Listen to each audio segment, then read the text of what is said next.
Eamon Khan here for Seconds Out. It's a pleasure to be joined by Michael Likalu for the first time in quite a long time, Michael. Great to see you. How's life treating you? Bro, life is great, man. I'm enjoying it. I can't complain. Yeah. Good to see that big smile on your face, Michael. And a lot of changes have happened in the last 18 months or so, 2 years in your career. Of course, getting opportunities, looking to climb the ladder. You've since moved to the McGuigan gym as well, too, under the banner, getting the guidance from them as well. How would you describe the last 18 months, 2 years in your own words? Yeah, it's been a roller coaster to be fair. It's been ups and down, a lot of hard work, a lot of dedication. And yeah, it's been good. My move with the McGregor's been good. I've got Josh Pritchard as my head coach. So we've been putting in the work and then just perfecting my game plan and becoming the best fighter as I can. Yeah. How did that initial link up with the gym happen? To be fair, I've been going there for a number of years now. I've been sparring Adam, and most time when I go there by myself. So last time I went there, I spoke to Josh, and he said, "If you want to work, just give me a shout." And that's what happened. I just gave him a shout, and then I went down to the gym work, and now we just fully got on, and yeah, we're just working. Yeah, I've heard that you've been sparring with Adam Azim. What's it like to spar someone like Adam, who's a very talented fighter? It's good, every time you spar like a good prospect, a good fighter. It's nice. It's nice to feel yourself, where you are with your boxing and stuff. So it's been good sparring him. And yeah, all educational. I've been In enjoying it. your Yeah. in your own game, what would you say you've improved the most under the McGuigan gym with Josh Pritchard? Oh, to be fair, I feel like I'm more spiteful now. Oh, it's terrible. I scare myself. My attacks are just that on you, to be fair, That's one thing I feel like I didn't have before. Like I was doing it, but it wasn't consistent. I have like moments where when I'm attacking, I'm coming on you like full 100%. But most of the time, it was just like I'm cruising through, my attack. But now, since I've joined Josh Pritchard, my attack has been just spiteful, It's been just on you, very quick, very fast, and dangerous. Yeah. When are we going to see you back in the ring then? When's the next fight for yourself? 5 weeks time, Okay. I've got a big fight. This is the championship one in the 23rd of May in Dagestan, I think, yeah, in Dagestan, something like that. So I'm gonna go there to challenge like a very good kid. So looking forward to that fight. You seem to love traveling the world and having these fights. Is that part of it you want to see the world and go wherever a fight opportunity is? Yeah, to be fair, right now I'm trying to solidify myself in the boxing, and for me, I don't really have that backing where I can have massive fights in the UK. So I'm just open and willing to go whatever it may take me to go and do what I need to do to build up myself and put some value behind my name. So it doesn't matter where it is, I'll go anytime, any place. You're not just talented inside the boxing ring, you're also doing the comedy little skits as well too. I think you've done some stand up as well. How's that been going as well? I love comedy, man. I feel like my life is a comedy. You know, my life is a big comedy, and without comedy for me, like I would just be so down, And it's been great. I've been doing gigs. I've been perfecting my talks and my my jokes, punchline, and everything. So it's been great. I've been loving it. What's the story behind the monkey that you carry with you? Oh, that story there, my friend there. So you see my name Likalu, yeah? Hmm. So in my language, in which is Lingala, the closest thing to Likalu is Likaku. So when you translate that to English, it's a monkey. Hmm. Now, when I was young, like in school and stuff, like I used to get bullied and get laughter. Like people was calling me monkey just to get, to wind me up. Even teachers sometimes at school, they would just call you, instead of calling you Likalu, they would call you like Likaku. And they would do it purposely. I used to hate it when I was young. And then it got to a point where I moved to the UK. I think it was during lockdown. Everyone was just at home doing nothing. And then I was very down in lockdown, kind of depressed. And one day I just went to the supermarket. I saw this monkey. I'm like, damn, I gotta get this monkey. I gotta get it. Got it really. Say that again. You Yeah. just broke up a little bit. Yeah, see, that's how we started. I think it was IKEA. I went to IKEA. I saw the monkey. I said to myself, damn, I gotta get this monkey.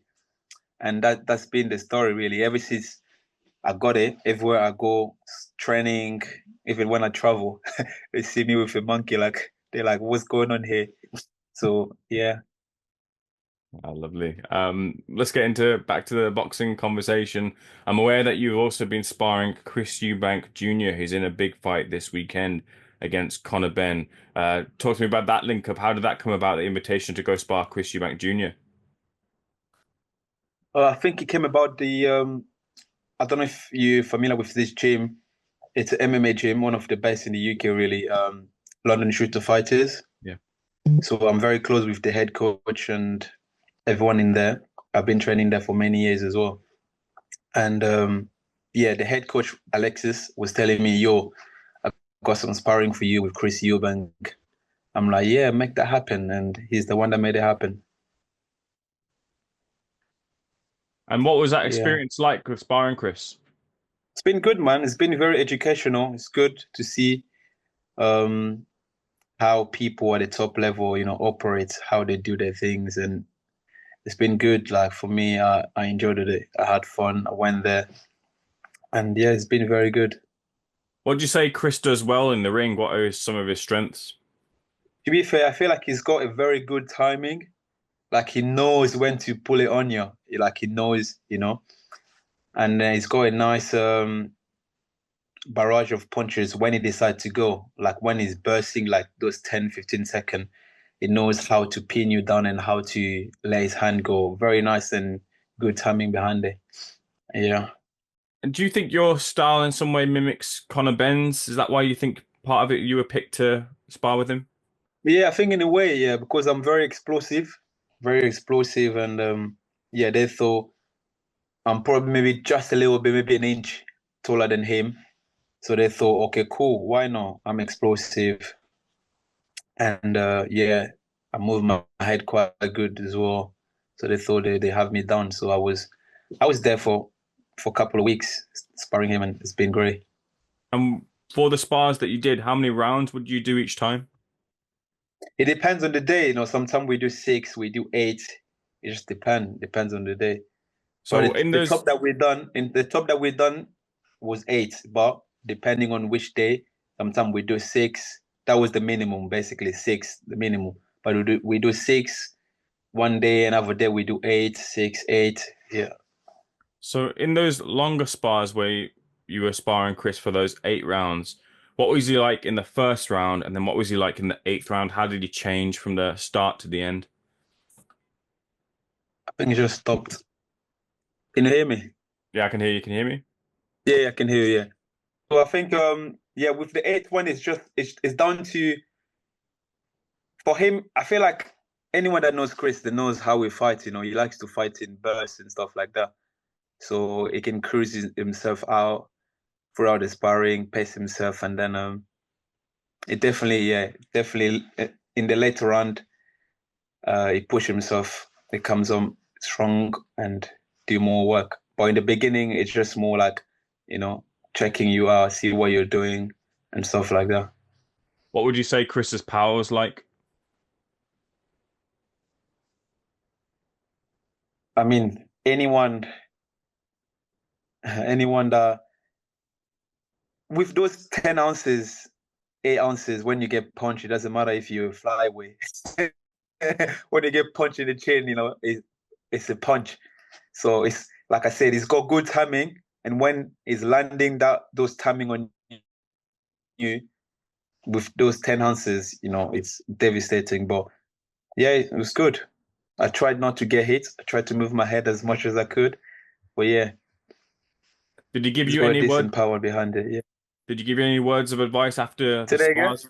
Did he give you any words of advice after your time at the gym with him? Uh, I'm not. I don't think we even spoke about boxing. We done what we needed to do, and after we spoke about different things. We spoke about my other skills outside of fighting. We're just speaking about how I like to make bread and how I like to make butter and cheese. So that's the only thing we really spoke about. But we did not really speak about boxing after on. We done the boxing, and outside when we're just chilling, we spoke about my cooking skills. And what did he say to that?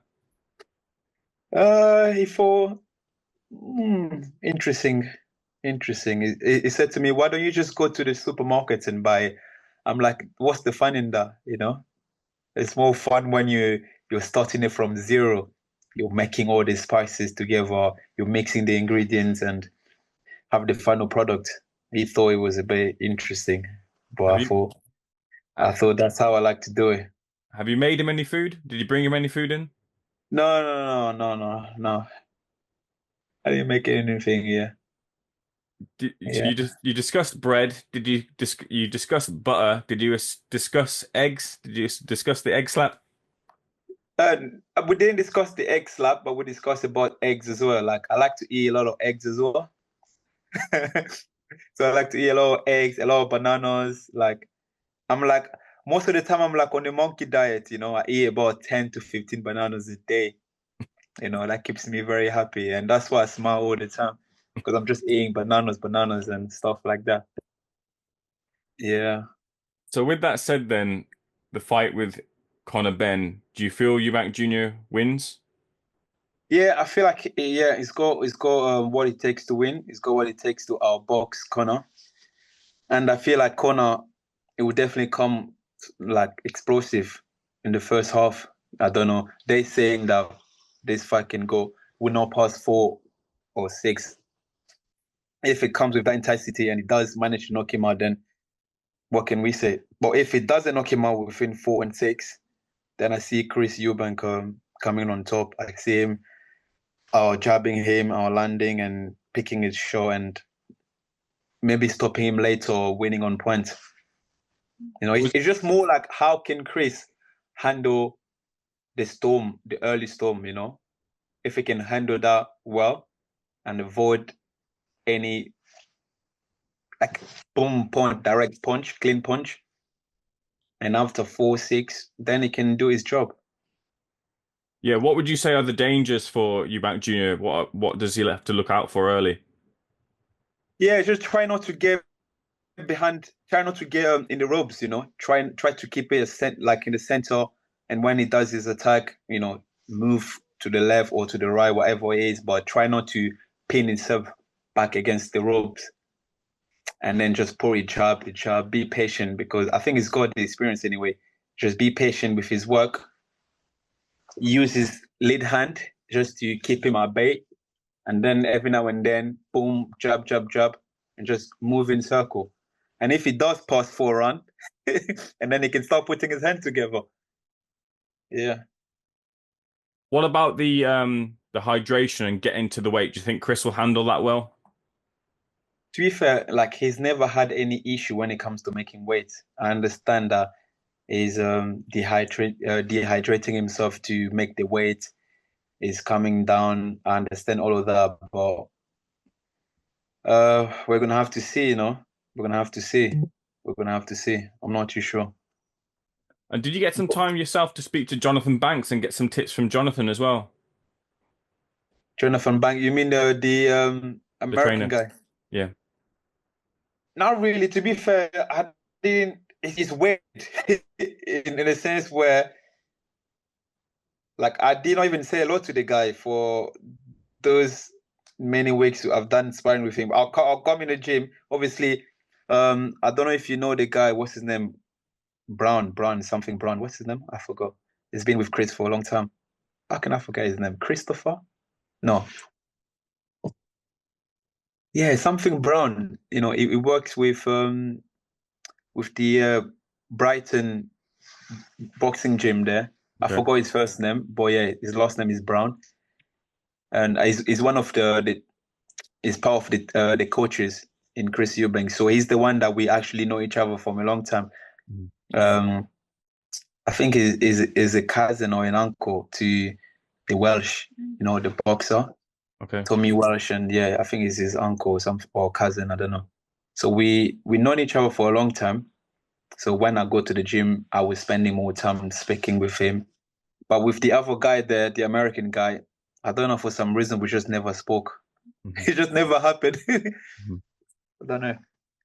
And did you see the clip of Eubank Sr. saying he wouldn't be attending the fight? What did you think of that? I mean, that's family issues, I try not to get myself involved in the family issues. Obviously, it would have been ideal for him to be there. But if he said that he doesn't want to come because of X and Y, I've got no comments, on that. No, that's fair enough. Are you going to be there the weekend watching the fight? I'll be there, yeah, for sure. I'll be there. I'll be coming there. And I've also have like my stablemate, Chris Billiam Smith, is Of course, fighting yeah. against the American other guy. So I'll come down there to support him. And I'll come down to support Chris as well. So yeah, looking at the main event. Yeah, How I'll be there for sure. how do you think Bill and Smith will get on against Glanton? Because that's a real good fight, but a tough one. Yeah, that's a very tough fight. I think on the first week when I went to the gym to spar Chris, and then I saw his opponent walked in the gym, and then he saw me and my coach Josh. He obviously knows that we work with Chris, so it was a bit like an interesting experience, to see the opponent came in. He saw us, so we were in on our side, they were on their side in a small gym. So yeah, I think it's a very good fight. It's a very good fight, hard fight for both of them, and the winner can move on. Even the loser can also move on, but it's just a good fight. A winner will be very happy to take on the next challenge. Looking forward to the fights this weekend. Looking forward to seeing you back in the ring and getting a big opportunity as well, Michael. Good to Oh speak yeah. to you. And I'm Are sure you gonna be there on the weekend? I'm gonna be there tomorrow and Thursday, not 100% on fight night just yet. Okay. Oh, fair enough. Yeah. But hopefully I'll see you soon. Michael, pleasure. Thanks for speaking to Seconds Out.